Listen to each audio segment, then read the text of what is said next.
កាលពីព្រៃនាយមានថ្មាតមួយគ្រួសាររស់នៅលើភ្នំ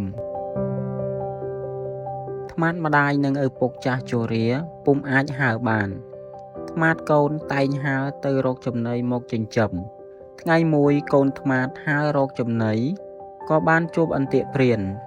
រានបំរុងនឹងសម្លាប់តែកូនថ្មាតអង្វរអោបងព្រាន